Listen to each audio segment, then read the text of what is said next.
Listen, there's everyone, like, it's a mixture between, that was a mismatch, and you can't have a build-up where people are going, oh, that's an interesting fight, and then he does that and everyone goes, it's a mismatch.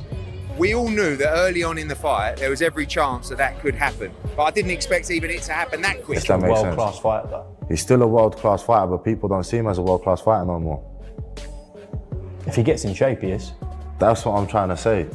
Do you still believe that you knock out, at this point in your career, a fully in fit? We're going to go in for this next step.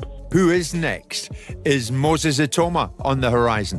All the guys in the heavyweight division, yeah, they're all, the guy, especially the one who has the belts, and, you know, if the belts fragment or whatever, stuff like that can happen. Whatever way I can become two-time heavyweight champion, that's where I'm going.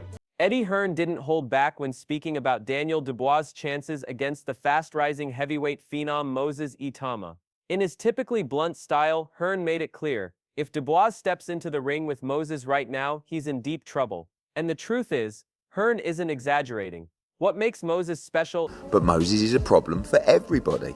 AJ, Usyk, Fury, it doesn't matter who they are, but it's like... Isn't just his raw power, though he has plenty of that, but his composure, precision, and unshakable self-belief. Dubois, on the other hand, has shown flashes of power, but has also revealed a troubling tendency to crumble under pressure. That mental gap, the gulf in mentality, could He's not like he was when he was not taking it seriously and partying and whatever. He can like Moses is going to start having tough times against people who too wide to bridge. Hearn knows it, the fans know it, and deep down, Dubois probably knows it too. If Dubois folded under Alexander Usyk's relentless jab, what happens when Moses begins unloading with speed, spite, and the fearless venom of youth? This wouldn't just be a tough night for Dubois. Or he might knock him out, I don't know, but personally, at 20, you know, you got to get it right. And Frank, like I said, Frank knows what he's doing, and I think I'd be very surprised if they took that kind of it would be a demolition waiting to happen. Dubois wouldn't just lose, he'd risk being completely exposed. Hearn was crystal clear in his warning, Moses Itauma is not the kind of opponent you gamble against early. He even hinted that Frank Warren, who manages both fighters, will be very cautious about making this matchup anytime soon. The stakes are simply too high. Dubois... Well, how are you getting on with Daniel, by the way? Do you even speak much? Like, how's it go? Yeah, you know what? I'm actually surprised. He's completely different to what he portrays, like what people think he actually is. Like, no, I was surprised. But yeah, no, training with the bar it's been good. Obviously in that high altitude in Spain as well. Yeah, I can't really ask for a better prep camp. I think it was in that George Groves podcast, you talked about maybe your most difficult spot has been Daniel Dubois, because he's not like a plodder, he moves. Yeah, no, it's literally styles makes fights, doesn't it? Yeah. And I think Dubois, his style is one of my trickiest. So yeah, it gels. Has already stumbled on the world stage against Usyk, while Moses is being carefully built to dominate for years to come. Even Moses himself offered a subtle glimpse into the truth when asked about past sparring sessions with Dubois. He admitted the experience was good, but his smirk told a different story.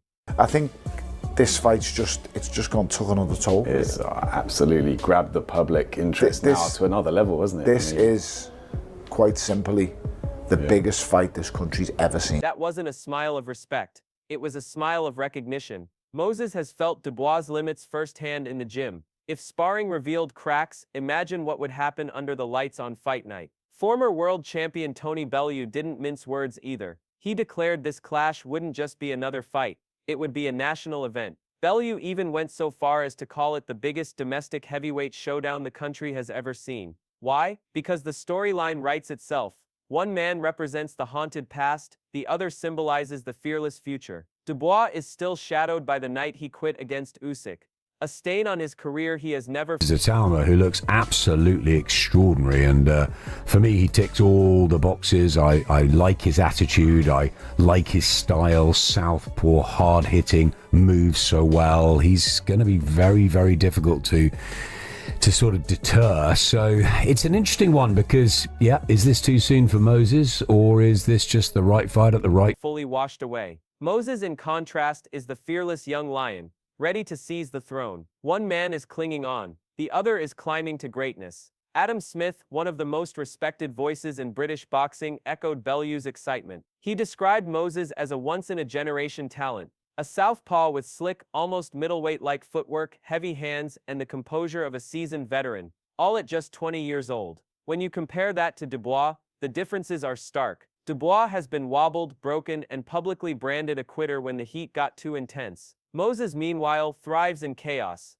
Dubois drowns in it. Smith briefly wondered if the fight might come too soon for Moses, but quickly dismissed the idea. When someone's this special, he said, there's no such thing as too soon. Dubois has already had his chances and failed. Moses is only at the beginning of 10, and he walked straight past Usyk, straight to the corner. It was completely fine. I think, and you know what, it's horrific to say I've quit. It's not horrific to say I'm quit. I'm chairman of the quit committee. I'm top quitter, I guess. Anyway, he quit, yeah. His journey, yet his path already feels destined for greatness. Dave Allen was even more brutal in his assessment. He zeroed in on the defining moment of Dubois' career the night he quit against Usyk. Allen mocked the notion that Dubois was stopped solely by a career-ending shot. To him, it wasn't the punch that ended the fight.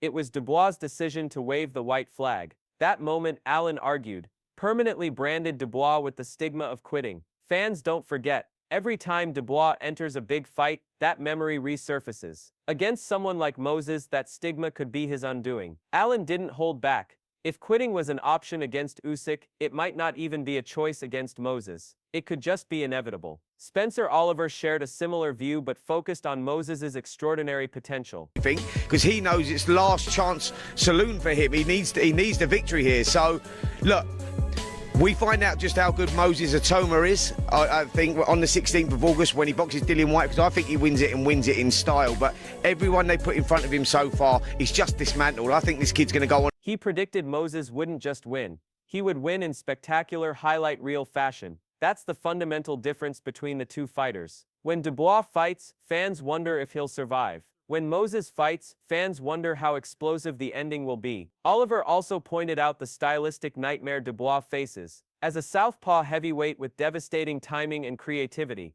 Moses brings movement and spite. Dubois' struggles against movers like Usyk exposed him badly. Against Moses, those weaknesses would be magnified tenfold. Oliver went as far as to predict that world titles aren't just in Moses's future, they're in his near future. If Dubois stands in his way, he risks being remembered as nothing more than a stepping stone. However, not everyone agrees that rushing Moses is the right move. Amir Khan, speaking from his own experience as a young star, you don't want to rush him. You want to take it easy. You want to take it slow. Don't rush him. Let him enjoy. He's still 20 years old.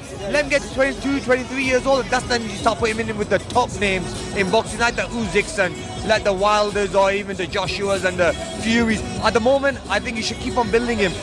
Urged patience. He cautioned that fighters with enormous talent shouldn't be pushed too fast too soon. While Khan's advice is sensible, the irony is striking. At just 20, Moses already looks more polished and composed than Dubois has ever been. Khan mentioned names like Usyk, Anthony Joshua, and Tyson Fury, opponents Moses may face down the line. But the reality is, Dubois has already been beaten and exposed by one of them. This raises a question: is Khan's warning truly about protecting Moses, or is it more about giving Dubois a lifeline? Because the longer this fight is delayed, the more it protects Dubois from public humiliation, not Moses from danger. Veteran trainer Russ Amber took a different approach, stripping away hype and focusing purely on mechanics. Amber called Moses one of the best young fighters he's seen in years, an incredible compliment from a man known for his keen eye. Amber doesn't care about highlight reel knockouts or flashy headlines. He studies the— Moses is one of the best young fighters boxing has seen in years. And I'm not just saying that based on a result over Dillian. I hope you understand that when I look at a fighter, I'm looking at things that others don't see. I'm not looking at the hype. I'm looking at what he does in the ring, how he does it, his skill set. You know, I'm looking at that because that's the important stuff.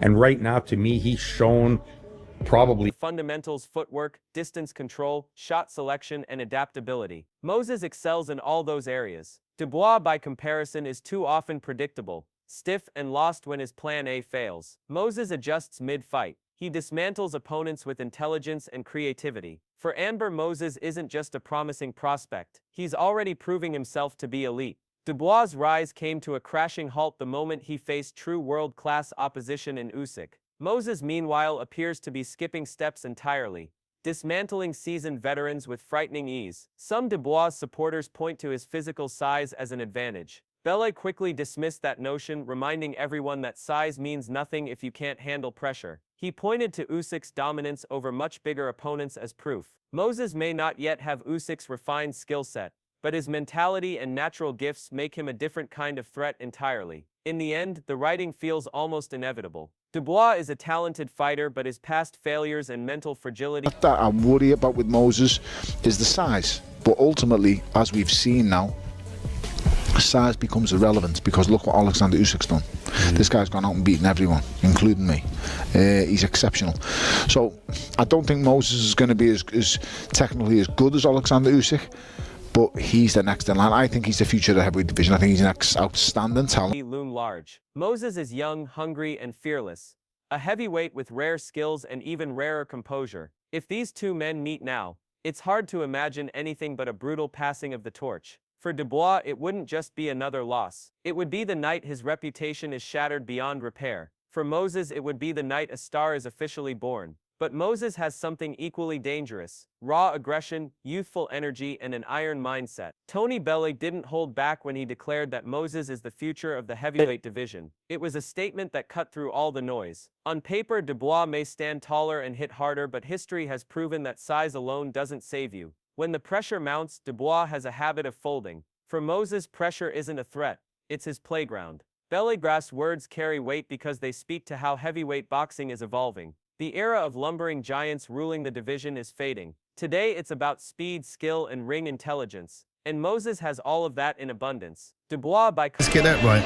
However, the intrigue that surrounds this fight, I've got young kids in my gym that are going to be tuning into this Three fight. generations are going to watch it, aren't they? That's what's great. I mean, there's something... Contrast doesn't. Perhaps the most powerful perspective came from former champion Duke McKenzie, who zoomed out to look at the bigger picture. This fight isn't just about two men in a ring, he said. It's about the sport itself. McKenzie described the buzz he's seen in his gym, kids talking non-stop about Moses, families planning to watch him fight, and 3 generations coming together for one event. That says everything. Moses has already crossed into mainstream consciousness in a way Dubois never has. Dubois' fights might spark curiosity, but they've never ignited true